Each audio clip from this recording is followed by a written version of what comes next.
함께 나눌 말씀은 고린도전서 16장 13절로 24절 말씀까지입니다.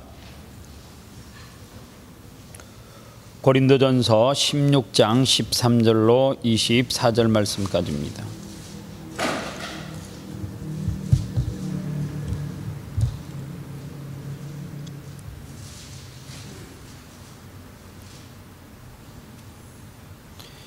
찾았으면 교도가도록 하겠습니다. 깨어 믿음에 굳게 서서 남자답게 강건하라. 형제들아, 스데바나의 집은 곧 아가야의 첫 열매요 또 성도 섬기기로 작정한 줄을 너희가 아는지라. 내가 너희를 권하노니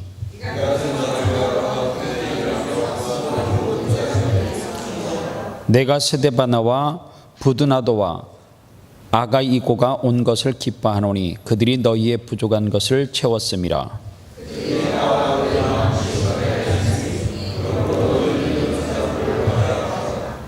아시아의 교회들이 너희에게 문안하고 아굴라와 브리스가와 그 집에 있는 교회가 주 안에서 너희에게 간절히 문안하고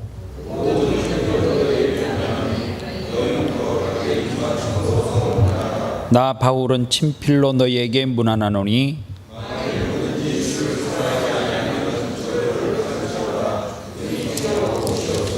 주 예수 그리스도의 은혜가 너희와 함께하고 나의 사랑이 그리스도 예수 안에서 너희 무리와 함께할지어다. 아멘. 오늘 고린도전서 마지막 시간입니다. 마라나타 이 제목으로 말씀을 전하겠습니다. 할렐루야, 샬롬, 이것만큼이나 이스라엘 민족이 많이 쓰는 말이 있었는데 그 말이 뭐냐면 자주 쓰는 인사말인데 마라나타 이 말을 자주 썼습니다. 이 마라나타는 아랍어인데 오늘 찬양의 가사에처럼 주여 어서 오시옵소서, 주여 속히 오시옵소서 이런 뜻을 가지고 있었습니다. 지금 저와 여러분들이 신앙생활하는 것이 참 피곤하고 고단한가요? 환난이 있는가요? 역경이 있어요? 핍박이 있습니까? 그런데 이 성경이 쓰여졌을 때만 해도 신앙생활하는 것이 너무너무 핍박이 심했고 고통이 심했어요.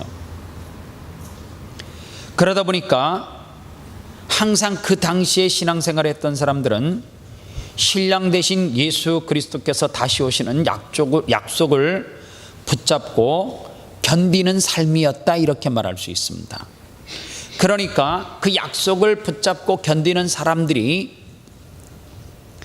늘 마음속에 무슨 마음이 있었냐면 지금 내가 신앙생활하는 것이 너무너무 고통스럽고 힘이 들어요. 그러니까 시대적인 상황이 힘이 들고 어려우니까 예수 그리스도께서 속히 이 땅에 오시면 좋겠는 거예요.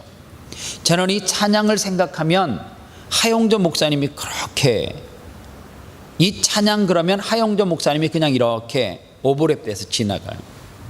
왜냐하면 한 목사님은 평소에 지병이 많으셨잖아요. 그래서 암 수술을 여러 번 하셨잖아요. 그런데 항상 욕심이 연약하고 힘이 들으니까 이 찬양을 참 많이 불렀어요. 그런데 눈에 선해요. 마라나타 마라나타 아멘 주 예수여 오시옵소서. 숨을 한번 크게 들이마시고 마라나타 그렇게 찬양했던 이 생전의 모습이 있었어요. 개인적으로 너무너무 육신의 질병과 싸우는 것이 고통스럽고 힘이 드니까 정말로 주님이 속히 오셨으면 좋겠다라고 하는 그 간절한 마음에서 아마 그 목사님은 찬양을 하지 않았는가 그런 생각을 해요. 고린도 교회 성도들이 너무너무 핍박이 심하니까 바울이 고린도 성도들에게 이 글을 마무리하면서 뭐라고 인사를 하느냐 하면 마라나타, 나도 너희들과 함께 주 예수 그리스도께서 속히 오셨으면 좋겠다 그렇게 이야기하면서 마지막 인사를 하면서 내가 너희들에게 당부하고 싶은 말이 있다 그러면서 13절에 깨어 믿음에 굳게 서서 남자답게 강건하라 이렇게 이야기해요. 여기 보니까 남자답게 이렇게 표현되어져 있는데 이 남자답게라고 하는 말은 우리가 아는 것처럼 씩씩하고 뭐 근육이 울퉁불퉁하고 용맹스럽고 이러한 의미의 남자답고 이러한 뜻이 전혀 아니에요. 우리가 흔히 생각하는 개념과 전혀 다른 개념인데, 바울이 여기서 남자답다 그렇게 이야기했을 때는 영적으로 깨어있는 상태, 그러니까 영적 긴장감을 가지고 주님이 오실 날을 준비하고 있는 상태, 믿음에 굳게 서 있는 상태를, 즉 뭐라고 표현했냐면 남자답게 강건하라 그렇게 표현했다는 거예요. 로마서 5장 8절 말씀에 보면 우리가 아직 죄인 되었을 때에 그리스도께서 우리를 위하여 죽으심으로 하나님께서 우리에 대한 자기 사랑을 확증하셨느니라 이렇게 말하고 있어요. 예수 그리스도의 십자가 죽음만큼 우리들에게 확실한 보증은 없잖아요. 그러니까 남자다운 것이라고 하는 것은 곧 이 믿음의 실상이신 예수 그리스도 안에서 견고히 뿌리를 내리고 있는 상태, 이 상태를 즉 남자다운 강건한 상태다 그렇게 이야기하는 거예요. 그리고 남자답다라고 하는 것은 또 어떤 의미를 가지고 있느냐, 14절에 너희 모든 일을 사랑으로 행하라, 이것이 남자답다라고 그렇게 표현하는 거예요.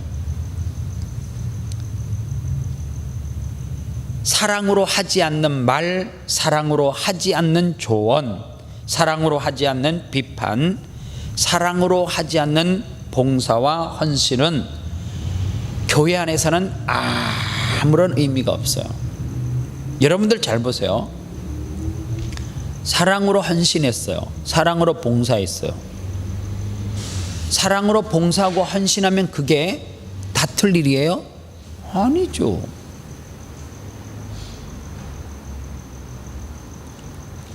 사랑을 해서 조언하는 것인지 아닌지 뭘로 알아요? 톤으로 알죠.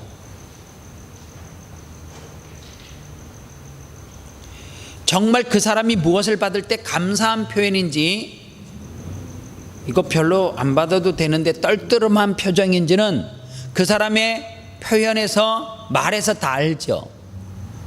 그러니까 여기서 남자답게 강건하라고 하는 말은 어떤 의미를 가지고 있느냐면 모든 일을 사랑으로 하라 그 말이에요. 그래서 기독교는 결국에 아무리 무엇을 내가 해도 그 속에 뭐가 있지 않으면, 사랑이 묻어 있지 않는 그 조언은 안 하는 게 나아요.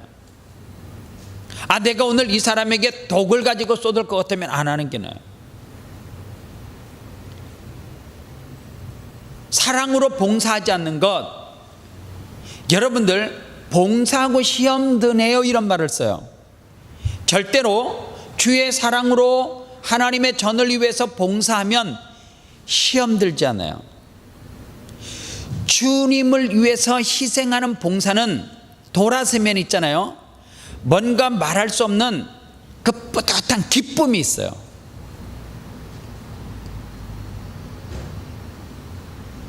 육신은 너무너무 힘이 든대요.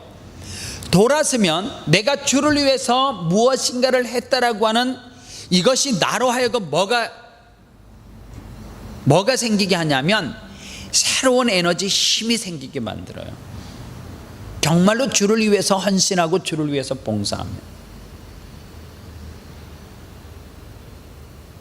그래서 바울은 남자다움의 모범이 누구냐? 예수 그리스도다 그렇게 이야기하는 거예요. 우리의 신랑 되신 예수님, 교회의 머리 되신 예수님, 자신의 신부와 교회를 위해서 목숨을 던지신 예수님이 남자다운 진정한 본이다 그렇게 이야기를 해요.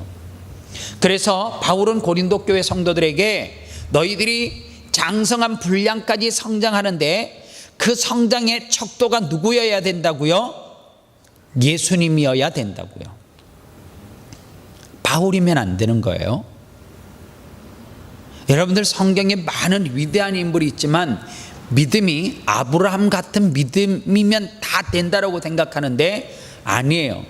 사람을 닮는 것이 아니라 그 믿음도 순종도 사랑도 누구를 닮아야 돼요? 예수님을 닮아야 돼요. 바울이 지금 무엇을 이야기하느냐면 자꾸만 여러분들 앞에 서 있는 리더는 영광과 스포트라이트를 받을 수밖에 없어요. 그거를 어느 순간에 가로채기 시작하면, 나라고 하는 사람이 안 나타나면, 나라고 하는 사람의 이름이 드러나지 않으면 그거를 견디지 못해요. 그러니까 내가 다 해야 돼. 뭐든지 내가 안 하면 잘못된 거예요. 내가 해도 그 가운데 주도적인 역할, 내 이름이 드러나야 되는 거예요. 제가 고린도전서를 강의하면서 그 이야기를 했죠. 구제를 할 때도 뭘로 보내는 게 최고 좋다고요? 인터넷 뱅킹으로 보내는 게 좋다 그랬잖아요. 왜요? 아름다운 교회가 어디에다가 10,000불을 20,000불을 구제를 해요. 어느 장로님이 우리 교회에서 구제를 합니다 이렇게 들고 가면 그 받는 단체든지 대상자들은 이 교회의 실세가 이 장로님이구나. 그럼 누구한테 잘 보이려고 한다고요? 이 장로님한테. 그래서 한국교회 선교사들은 다른 사람한테 잘 안 보여요. 누구에게만 잘 보여요? 목사님에게만. 교회 재정적인 핵심 장로님에게만 잘 보여요. 왜요? 그 두 분에게 잘 보이면 자기가 그 교회 재정의 많은 부분을 서포트 받을 수 있다라고 하는 확신을 가지고 있어요. 그게 뭐라는 거예요? 잘못됐다는 거죠. 하나님 앞에 엎드려야 되는데 누구에게 자꾸만 엎드려요? 사람에게 엎드리게 돼요. 누구의 종이 돼요? 하나님의 종, 하나님이 파송한 선교사가 돼야 되는데 누가 되어져요? 선교사가 목회자의, 담임 목회자의 종이 돼버리는 거예요. 제가 이번 주에 신학교를 다닐 때에 정말 저 친구가 정말 목회할 수 있을까 뭐 이랬던 친구가 하나 있어요. 그런데 갑자기 제 페이스북에 친구 이렇게 인물이 뚝뚝뚝뚝 뜨잖아요. 뭐 알만한 친구 이렇게 뚝 뜨는데 아무개 딱 이렇게 뜨는 거예요. 내가 너무 반가워가지고요. 학교를 다니다가 말다가 전도사 하다가 말다가 막 이렇게 한 친구인데 너무 반가워가지고 제가 친구를 이렇게 요청을 해가지고 연락이 됐어요. 그래서 이제 문자를 막 하기를 시작했어요. 그런데 넌 어떻게 사니? 저는 목사님의 소식을 잘 알고 있습니다. 시드니 잘 지키신다며요. 막 이제 저에 대한 소식은 다 알고 있었어요. 나는 네에 대해서 소식을 잘 모른다. 어떻게 지내니? 그렇게 이야기를 해요. 그랬더니 저는 얼마 전까지 구미 상목교회에서 부교역자 생활을 하다가, 부교역자 생활을 했다는 것은 지금까지 했으면 수년이 지났으니까 목사 됐다는 이야기죠. 구미 상목교회는 그쪽 경상도 지역에 사시는 분들은 알겠지만 참 유명한 교회예요. 그리고 참 큰 교회예요. 그 교회에서 부교역자 생활을 하다가 선교사를 가기 위해서 제가 사임을 하고 그 교회에서 파송을 받고 2월 9일 날 탄자니아로 들어간다네요. 깜짝 놀랐어요. 거기에는 왜 내가 그랬거든요. 탄자니아에는요, 제가 정말 사랑하는 선교사님이 계세요. 지금도 선교 편지를 주고받고 지금도 제가 도울 수 있으면 개인적으로도 돕고 하는 선교사님이 계시는데, 한국에서 만났던 윤봉석 선교사님인데 탄자니아에서 이제 자리를 잘 잡으시고 사역을 잘 하세요.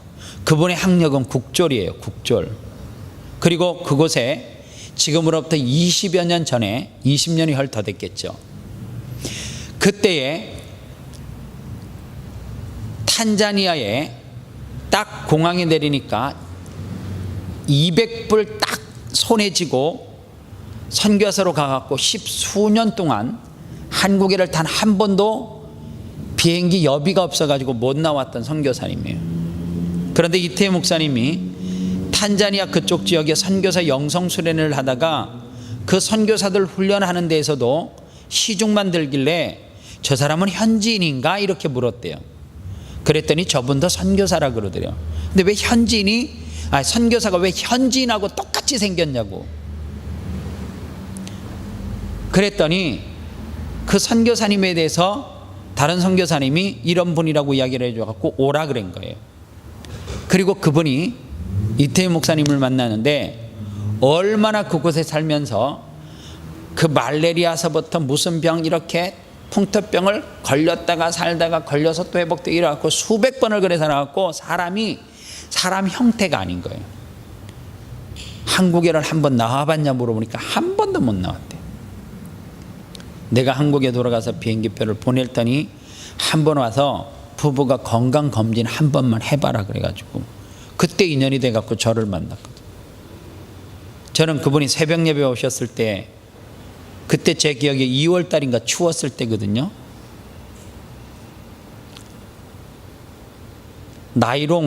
나이롱으로 된 천으로 된 옷을 입고 덜덜덜 새벽 예배 때 앞에서 떨고 있는 거예요. 제가 그진 줄 알았거든요.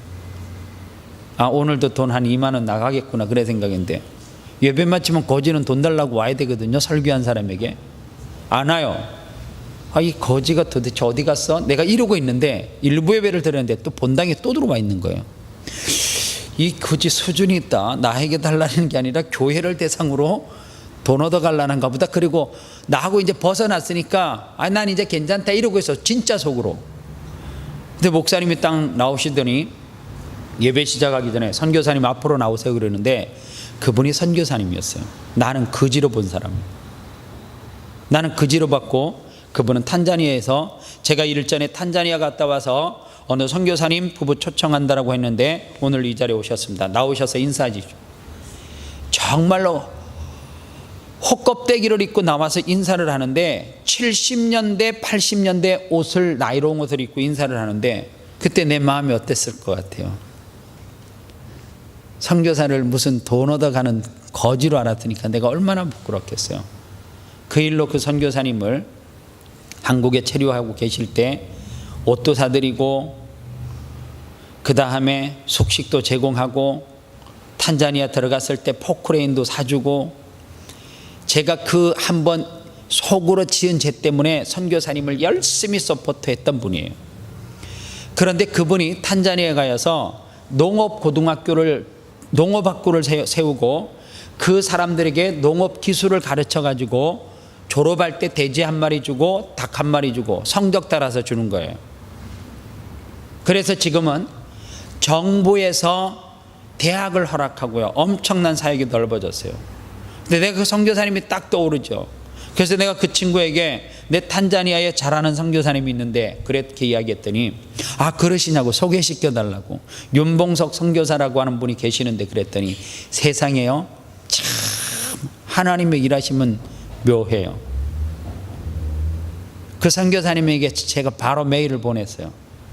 모로고로라고 하는 지역에 언어 연수를 하러 2월 9일 날 제 사랑하는 정말 오래전에 사랑했었던 그리고 한동안 잊었던 분이 20년 동안 탄자니아의 꿈을 꾸고 그 선교사님이 탄자니아 가기 위해서 딱 20년 동안 그 선교사 훈련학교에서 허드렛 일을 하면서 선교 보내달라고 했는데 안 보내줘서 그냥 본인이 그냥 들어간 거예요. 근데 이 김 선교사님은 20년 동안 탄자니아를 위해서 기도했고 그리고 20년이 지난 지금에 아내와 가족이 허락을 해서 탄자니아로 들어가는데 아무런 계획이 있는 게 아니에요. 그 언어학교에 가서 언어를 하고 현지에 가서 부딪힐 거라고. 너무 그 선교사님하고 똑같은 거야. 그래서 내가 사연을 써서 연락을 했더니 선교사님이 저 같은 사람이 또 한 명 오시네요. 전화번호를 주면서 꼭 저에게 연락해서 그 가정을 잘 이수할 수 있도록 그렇게 환경을 제공하고 그렇게 서포트를 하겠다고. 여러분들 하나님의 일은 참 놀라워요. 우연히 만났는데 그 선교사님을 통해서 연결되게 되어지고 2월 9일 날 탄자니아를 향해서 가는데 아는 사람이 있는 것도 아니고 그냥 그 학교에 4월서부터 그 나라 언어를 배우는 학기가 시작된다는 거 하나 정보만 가지고 가는데 우연히 연결이 되어져 가지고 그렇게 다리를 놓아줬어요. 그런데 제 마음이 참 기쁜 거예요. 왜요? 그 속에 무엇이 들어있는 것 아니거든요. 그냥 그분을 사랑해서, 사랑하는 마음으로 하나님 앞에 헌신하겠다라고 하니까 내가 다리를 놓을 수 있고 내가 연결할 수 있는 그러한 힘이 있으니까 연결해주는 그 자체가 너무너무 고마운 거예요. 그런데 그 선교지를 향해서 이제 준비를 하고 있는, 이름이 김태현 선교사인데 뭐라고 이야기를 하냐면, 구미 상목교에서 파송을 받았지만 파송을 받아도 막막한데 떠나기 지 얼마 안 남았잖아요. 시드니의 형님 목사님을 통해서 이렇게 반가운 소식이, 한 통의 소식이 저에게 날아드는 것은 하나님이 역사하는 것 같다라고 하는 느낌을 받는다고. 정말 힘이 든다. 여러분들, 정말로 내가 사랑으로 예수님의 마음으로 누군가를 관심을 가지고 조그만 일 같지만 그것을 베풀면 그 사람에게는 더 큰 사랑으로 나중에 뭐 할 수 있는, 베풀 수 있는. 윤봉석 선교사님이 그래요. 제가 아무것도 없었을 때 목사님이 이것도 해주시고 이렇게도 해주셨는데 그 은혜 제가 갚을 수 있으면 내가 1000배 만배로 갚아야죠. 꼭 저에게 바로 오시라고 그렇게 이야기를 하더라고요. 여러분들, 바울이 예수님을 닮아라, 예수님의 사랑을 닮아라 그렇게 이야기하면서 바울이 갑자기 이 스데반이라고 하는 집 이야기를 해요.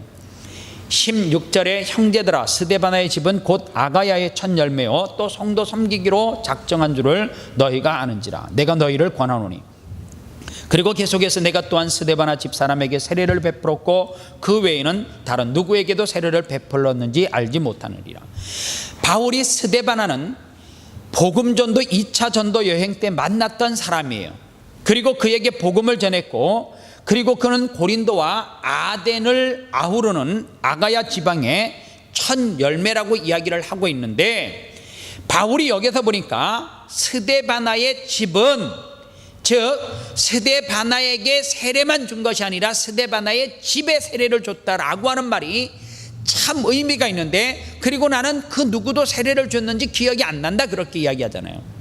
그런데 스데바나라고 하는 이 집 가족의 이 멤버들을 보면 너무너무 기가 막혀요. 왜냐하면 오늘 성경에 보니까 17절에 스데바나와 브누나도 그리고 또 아가이고가 온 것을 기뻐하노니 이렇게 이야기하는데, 브누나도라고 하는 말은 어떤 의미를 가진 어떤 사람에게 붙이는 이름인가 하면, 과거에 노예 종으로 있었던 사람이 자유로운 신분을 얻었을 때에 붙여지는 이름이 뭐라고요? 브누나도라고 하는 이름을 붙여주고, 현재의 노예와 종으로 살고 있는 사람을 아가이고라고 하는 이름을 붙여줘요. 그러니까 바울이 이 스데바나 가족, 즉 집 가족이라고 하는 뜻은 어떤 의미를 가지고 있느냐 하면, 이 스데바나에게 내가 세례를 주었는데 스데바나는 그 세례를 받고 어떻게 했다고요? 자기 집에서 종으로 있던 사람, 과거에 있었던 사람, 그리고 지금 현재 종으로 있는 사람을 무엇으로요? 패밀리로 다 삼아가지고 어떻게 하고요? 예수 그리스도의 복음을 전해가지고 그들이 세례를 받고 그 가족이 바울의 사역에 놀랍게 동참을 했다라고 하는 이 말이에요. 이 이야기가 쉬울 것 같지만 여러분들, 그때 당시에는 주인과 종, 주인과 노예의 관계는 여러분들 지금도 저 못 사는 나라에 가면 돈을 많이 가진 사람이 종처럼 노예처럼 부리는 사람들이 있잖아요. 그런데 이 당시에는 주인과 종의 이 신분은 지금 생각하는 주인과 종의 관계를 훨씬 뛰어넘는 철저한 담이 있는 관계예요. 그러니까 스데바나가 전에 종으로 있었던 사람과 지금 종으로 있는 사람을 같이 예수 믿게 하고 세례를 받게 하고 그리고 가족으로 삼았다라고 하는 것은 뭐가 없이는요, 예수님이 보여주셨던 그 사랑의 그것이 희생과 결단이 없이는 불가능하다 이 말입니다. 그러면서 바울은 이 스데바나의 헌신적인 그 사역의 섬김을 통하여서 놀랍게 그 사역이 퍼져나갔던 것을 볼 수가 있습니다. 그리고 또 한 인물이 등장을 하는데 아굴라와 브리스가라고 하는 이 가정이 등장을 해요. 그런데 이 아굴라와 브리스가는 원래 고린도 지역에 가려고 했던 사람이 아니라 이 사람들은 어떤 문제로 통하여서 고린도 지역으로 쉽게 말하면 도망가듯이 유배가듯이 갔던 사람이에요. 그런데 거기서 이 사람은 누구를 만나게 되어지느냐 하면 바울을 만나게 되어지고 이 세 사람이 우연하게 만났는데 그 우연한 만남을 통해서 낮에는 이 아굴라와 이 집에서 천막을 만드는 일을 하고 밤에는 바울 선생님을 모시고 그 장소에서 하나님의 복음을 계속해서 고린도 지역에 있는 사람들에게 전하게 했어요. 여러분들 큰 집을 좀 꿈꿔요. 방 막 5개, 6개, 7개 이런 집을 좀 꿈꾸고 기도하고 달라고 하세요. 그리고 다 쓰지 말고 안 쓰는데도 비워놓지 말고요. 오늘 성경에 기록되어져 있는 이 아굴라 집처럼 좀 사용하면 좋을 것 같아요. 하나님 내게 방이 많이 달린 큰 집을 주시옵소서. 그리하고 하나님 이 장소에서 하나님의 말씀을 함께 공부하고 기도하고 때로는 정말로 어렵게 선교하는 선교사들, 여러분들 교회에서 무슨 선교관 크게 지어놓고 선교사님들 모시잖아요. 그 모시면 그게 다가 아니거든요. 저는 이 사역들이 가정을 통해서 일어나면 그게 정말 이상적이라 생각해요. 왜냐하면 그 1년에 한 번 됐든지 내가 어떤 선교사님을 모시기 위해서 꿈꾸고 기도하고 휴가를 낼 때 있잖아요. 집에서 키우는 개도 휴가 때 잘 이렇게 해가지고 호텔방에 재우는데 선교사님 좀 같이 모시고 가서 휴가 갈 때 가면 안 돼요? 개도 2마리 3마리 데리고 가갖고 항공 태운 비행기 돈 다 내고 뭐 거기 가면 또 호텔에 다 해갖고 먹는 것도 특별식으로 내가 볼 때 사람 여행비나 개 여행 데리고 가는 비슷하게 들어요. 그때 선교사님 한 분 딱 모시고 가면 얼마나 좋아요. 다 그러면 선교사님 이 집은 제가 하나님 앞에 이렇게 기도해서 달라라고 했던 집입니다. 그리고 선교사님이 오면 구역 식구들 다 불러서 요리해서 선교사님이 선교했던 사역을 들으면서 말씀 공부하는 거죠. 들으면서 선교사님 선교에 대한 이야기를 하면 할 말이 좀 많겠어요. 선교사님들의 가슴 저미는 아픔이 뭔 줄 아세요? 어딘가 가서 그 선교했던 것을 막 전하고 싶은데 전할 데가 없는 거예요. 우리 교회가 빨리 부흥해야 되는 이유가 있어요. 저는요 오후 예배 때 제가 설교하는 거 안 오네요. 매 오후 예배 때 우리 교회가 500명만 참석하면 무조건 오후 예배는 10불씩 들고 오라는 거예요. 선교사님 한 분 딱 세우고 현애야 1인당 10불씩 헌금 들고 오후 예배 500명은 얼마야? 5,000불이야? 선교사님에게 설교 딱 선교 보고 마치고 난 다음에 5,000불을 탁 헌금해가지고 그 가운데 감동되면 또 100불 할 수 있잖아요. 200불 할 수 있고 1,000불도 할 수 있지. 최소 500불이라는 거지. 내가 말하는 꿈꾸는 게 500불을 탁 해갖고 선교사님 말씀 딱 끝나면 선교사님 이거는 선교사님 사역의 보탬이 아니라 힘내시라고 격려비로 드리는 거라고 박수 탁 쳐주고 다음에 또 왔으면 좋겠다고 매 예배마다 10불은 내게 한 끼만 딱 일주일에 금식하면 되는 돈이잖아요. 전 그런 거를 꿈꿔요. 얼마나 좋아요. 그리고 잠은 어디에서 자요? 오늘은 이곳 내일은 저곳 머리 둘 것이 없는 것이 아니라 오늘은 김 집사님 오늘은 이 집사님 내일은 구 집사님 매일 다니면서 구역별로 다니면서 구역원 식구들 모아가지고 선교사님의 그 말씀에서 버무려서 나오는 선교 보고를 막 들으면서 아멘 아멘 하고, 이게 낫지 매일 이런 데 가가지고 불도 안 오는데 그래가지고 이상한 거 받는 것보다 100배 1000배 만배 나아. 만배. 우리 교회는 좀 그런 꿈을 꿔야 돼요. 저는 정말 그 꿈이 있어요. 매주마다 선교사님 불러서,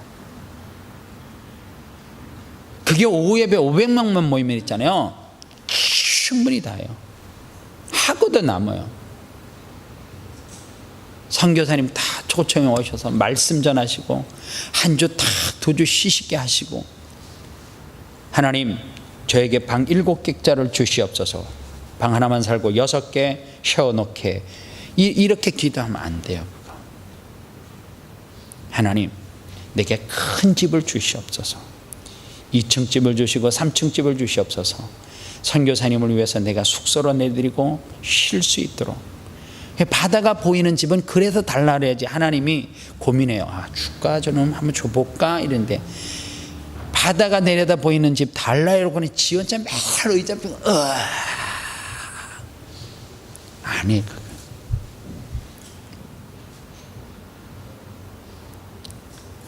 어느 집사님이, 제가 시드니에 있을 때요, 시티 시내가 쫙 내려다보면 전창이 유리로 된 집이 있더라고. 가봤어요. 근데 그 집사님한테 그랬어요. 집사님 여기 진짜 좋아요 그랬더니, 아유 일주일 딱 좋아요. 일주일 지나니까 현기증 오고, 싫어 청소해야 되고 싫다 그러더라고. 선교사님이 딱 그런 데 와서 일주일 동안 딱 힐링하고 나면 얼마나 좋겠어요. 하나님 앞에 그런 꿈을 꾸면 하나님은 우리에게 줘요. 그래서 여러분들, 철학자 임마누엘 칸트는 인간의 행복 조건을 다음과 같이 2가지로 설명을 했어요. 어떻게 설명을 했느냐 하면, 누군가를 위해서 땀을 흘릴 때, 그리고 누군가를 사랑할 때 인간은 가장 행복하다, 그렇게 이야기했어요. 여러분들이 잘 아는 재벌, 석유 재벌 록펠러는 억만장자의 반열에 오른 뒤에 병마가 찾아왔고, 그 병은 담벼락에 받는 자보다 주는 자가 복이 있다라고 하는 글귀를 발견한 이후부터 재산을 사회에다 환원을 했는데 24개의 대학을 세웠고 4,982개의 교회를 세웠고, 그리고 3,000개의 도서관을 건립을 했어요. 이때가 50대예요. 50대 초. 그리고 그는 이 일을 하니라고 죽을 시간을, 기회를 놓쳐가지고 90살 넘기까지 살았다라고 그렇게 이야기해요.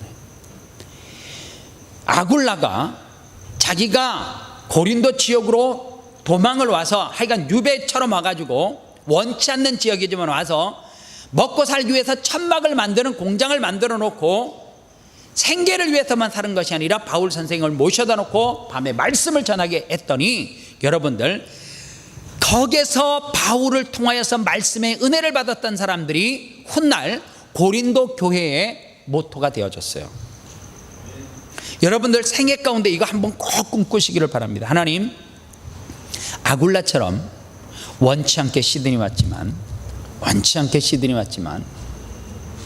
하나님 이 땅에서 아굴라처럼 하나님의 교회를 하나 태동하는 축복을 내게 달라고요. 생애 가운데 꼭 교회를 하나 정말 아름답게 하나님 앞에 세우는 것은, 제가 말하는 것은 교회 건물을 예쁘게 지어서 올리라는 말 아니에요. 돈이 많이 들어가요.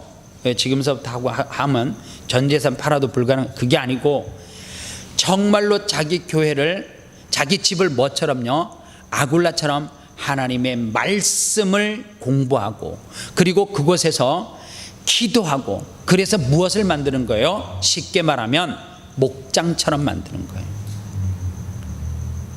매일 내가 잠자는 집에서 여러분들 성도들이 함께 예배하고 말씀을 나누고 기도하는 것은 얼마나 복되고 영광된 거예요.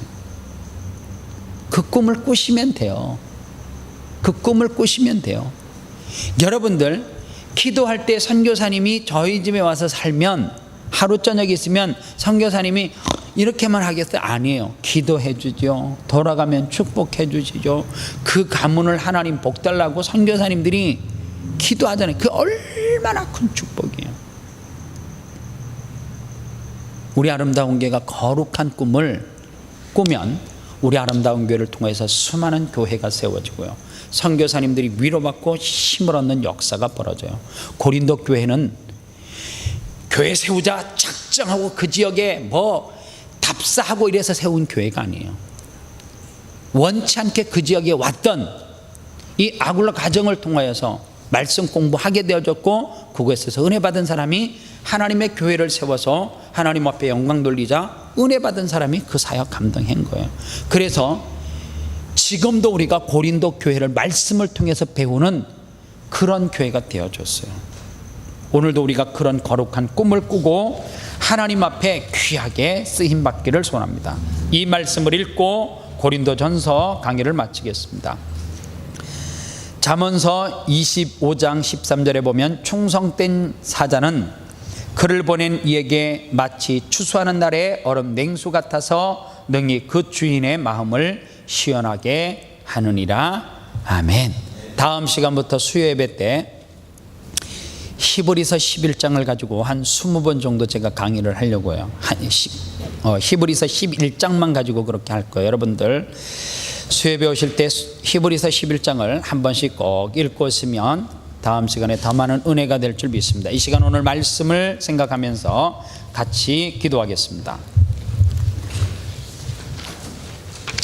고린도전서 전체의 말씀을 통해서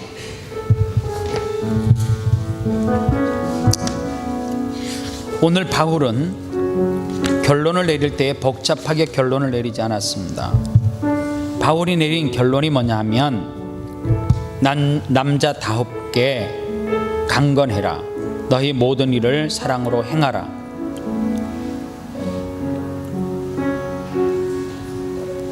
아무리 헌신하고 충성해도 사랑이 없으면 지쳐요. 남자다움의 모범은 예수 그리스도잖아요. 오늘도 예수 그리스도를 닮게 해달라고 기도하십시오.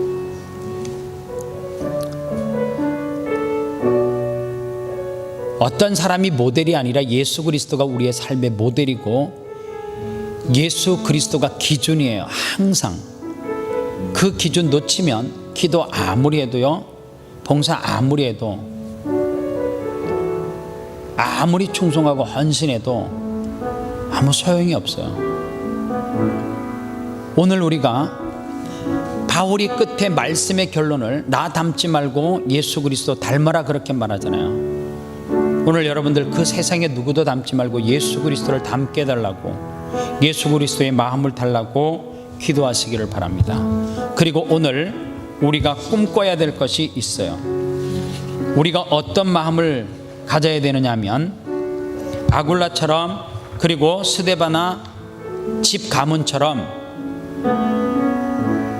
종이랄지라도 품고 그에게 말씀을 전하고, 비록 내가 어떤 환경 이유 때문에 시들이 왔는지 모르지만 아굴라 집처럼 하나님의 복음을 함께 나눌 수 있는 하나님의 전을 삼고, 하나님 내게 물질의 축복 주셔서 선교사님을 모시고 정말로 대한민국 섬에서 시골에서 목회하는 수많은 목회자들이 있는데요, 여러분들 지금도 비행기를 단 한 번도 타지 못한 사역자들이 얼마나 많은지 몰라요.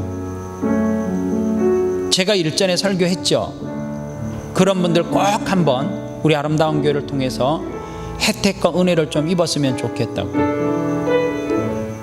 꿈꾸지 않으면 절대로 하나님은 우리에게 그런 기회를 허락하시지 않아요. 꿈꾸는 사람에게 촛대를 옮겨주면 되거든요.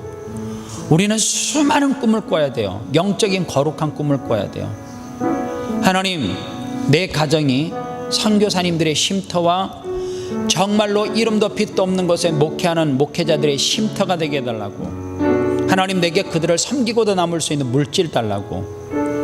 스데바나처럼 이름도 없고 빛도 없지만은 바울의 사역을 열심히 도와서 그 사역에 열매 맺은 것처럼 하나님 나로 통하여서 그러한 축복이 있게 해달라고 간절히 기도하겠습니다. 다 같이 기도합니다. 하나님 아버지